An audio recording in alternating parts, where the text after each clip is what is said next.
This is a repair for the E68 error code on an Affinity Dryer. Um, it's something I pieced together off of a lot of forums on the internet, so I can't take credit for coming up with this repair. I can say that it does work. I've done it before. I'm about to do it again for one of the other buttons. Now, you probably know by now that the E68 error code is the error code for stuck button, and it says that often as well you have to replace the board if you can't unstick the button. Now, if you've already looked at your panel like this here and checked your buttons to make sure none of them are actually stuck, and it seems like there might be an issue with your PCB board, then this might be the repair that works for you.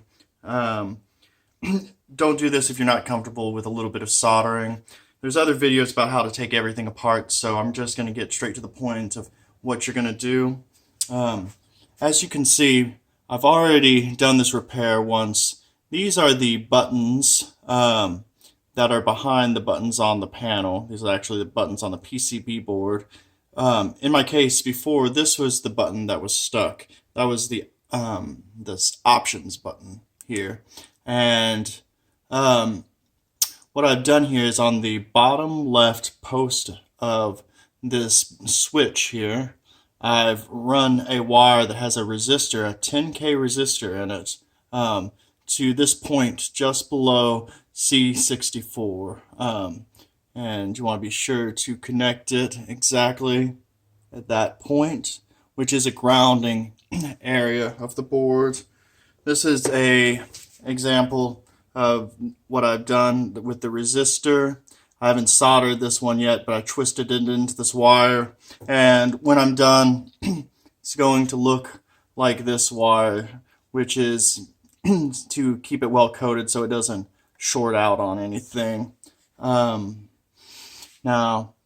what I think is going on with this, or the way I understand it, is that these switches run off a very low voltage, and sometimes need a resistor to go to ground, which is called a pull down resistor, and it pulls the voltage down out of the switch to show that it's turned off.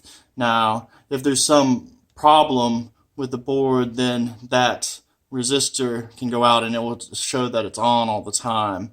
And so by adding this 10K resistor running to the ground, it shows that the button shut off and it goes back to working normally, turning on and off as it should.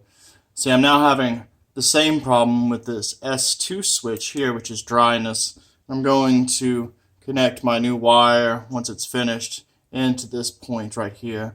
I meant to make a video after doing this repair, but didn't get around to it that time. But I do know it works. It worked for several months before I started having the issue with this one, and so I'm going to do the same repair, and I think that it should work fine because the resistor should block any crosstalk between them, and so it should be fine using the same point. So if you feel comfortable working with electricity and you've done some soldering before, let's go ahead and do that. One other point that a tip that I wish I had done better on this one is the way I've come in from the bottom here really wasn't the best idea. I definitely should have tried to connect it more at the side to so I wouldn't have this bend in the wire right here laying so close to the edge, because part of that the box that it goes in rubs right across here.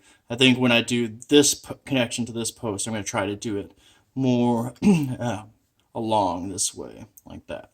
And so hope that helps you and save a lot of time reading through forums and everything that I had to do to figure out how to do that repair. So good luck. Wish me luck on my next one.